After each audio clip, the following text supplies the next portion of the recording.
हम सब दिन भर कितने सारे इलेक्ट्रॉनिक गैजेट्स इस्तेमाल करते हैं, है ना? Smartphone, laptop, smart watch. पर क्या कभी सोचा है कि इन सभी के अंदर एक छिपा हुआ, एक अदृश्य नर्वस सिस्टम काम करता है? एक ऐसा सीक्रेट नेटवर्क जो सारे हिस्सों को आपस में जोड़े रखता है। आज हम इसी की कहानी जानेंगे। इसका नाम है I2C प्रोटोकॉल। जरा सोचिए, एक छोटे से स्मार्टफोन में कैमरा, स्क्रीन, बैटरी, सेंसर्स, न जाने कितने ही छोटे बड़े हिस्से होते हैं। ये सब एक दूसरे से तालमेल कैसे बिठाते हैं? मतलब एक दूसरे तक अपनी बात, अपना डेटा कैसे पहुंचाते हैं? तो इसका जवाब आपको शायद थोड़ा हैरान कर दे। ये सारा का सारा मुश्किल काम, ये पूरा कम्युनिकेशन सिर्फ 2 तारों से होता है। जी हां, आपने सही सुना, सिर्फ 2। तो आज के इस सफर में हम क्या क्या जानने वाले हैं? सबसे पहले, ये 2 तारों वाला नर्वस सिस्टम आखिर है क्या? फिर देखेंगे कि ये 2 तारों पर एक हाईवे की तरह कैसे काम करता है।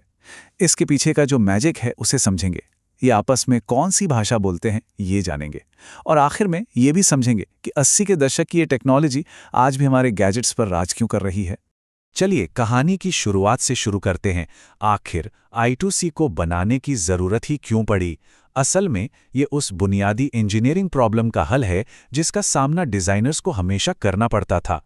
इसको ना ऐसे समझिए, किसी भी डिवाइस का जो दिमाग होता है, यानी माइक्रो कंट्रोलर, उसके पास कनेक्शन के लिए सीमित हाथ पैर होते हैं जिन्हें हम पिन्स कहते हैं।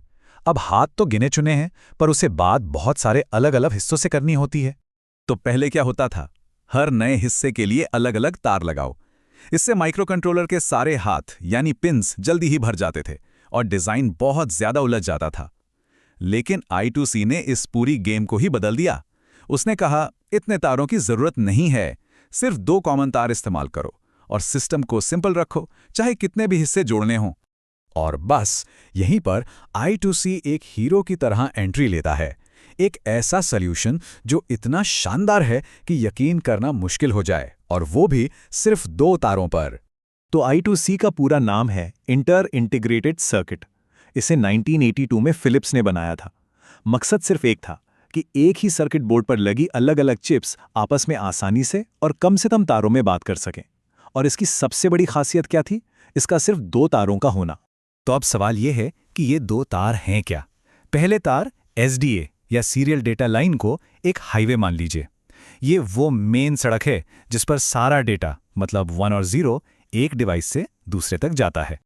और अगर SDA हाईवे है तो दूसरा तार SCL यानी सीरियल क्लॉक लाइन उस हाईवे की ट्रैफिक लाइट्स हैं।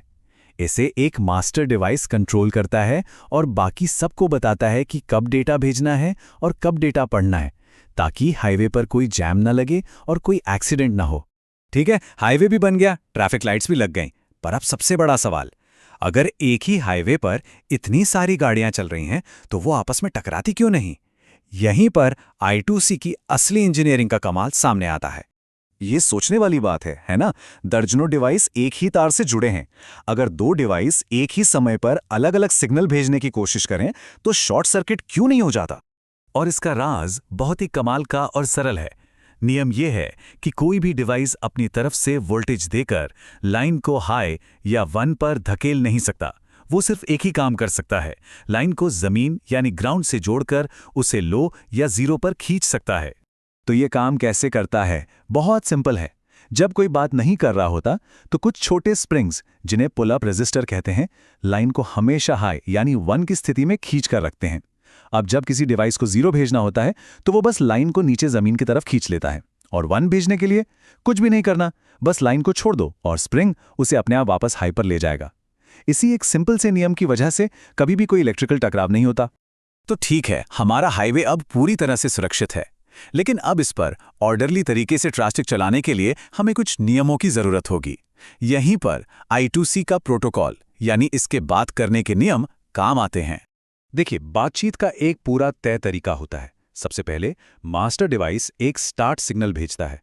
फिर वो उस डिवाइस का पता यानी उसका घर का नंबर पुकारता है जिससे उसे बात करनी है।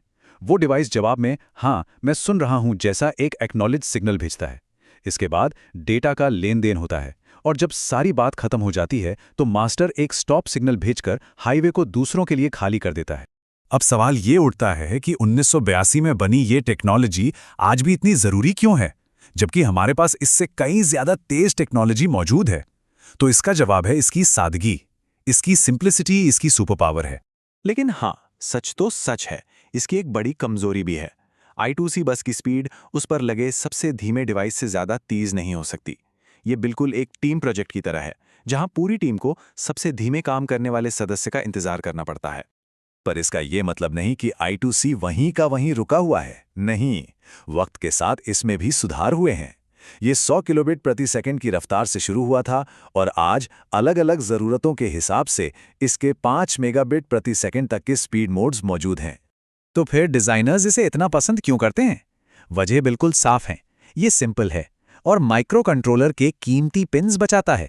ये लचीला है, मतलब सिस्टम में नए डिवाइस जोड़ना बच्चों का खेल है। इस पर आप 100 से भी ज़्यादा डिवाइस लगा सकते हैं, और तो और कुछ सिस्टम्स में आप चलते हुए डिवाइस को निकाल या लगा भी सकते हैं। इन्हीं वजह से ये आज भी डिज़ाइनर्स की पहली पसंद में से एक है। और ये है कहाँ? सच पूछिए तो ये हर जगह है। हमारे कंप्यूटर्स के अंदर ये तापमान और पंखे की स्पीड कंट्रोल करता है। स्मार्टफोन में ये जाइरोस्कोप और लाइट सेंसर जैसे कई हिस्सों से बात करता है। स्मार्ट होम डिवाइसेस हों या फिर कारियां, हर जगह दर्जनों सेंसर को जोड़ने के लिए इसी का इस्तेमाल होता है। ये सच में हमारे चारों तरफ है। तो 1982 से लेके आज तक एक इतना सादा सा डिज़ाइन कैसे मॉडर्न इलेक्ट्रॉनिक्स की एक अनदेखी रीढ़ की हड्डी बना हुआ है, ये हमें सोचने पर मजबूर करता है कि भविष्य में सिर्फ इन 2 मामूली तारों का इस्तेमाल करके और कौन-कौन से नए चमत्कार किए जा सकते हैं।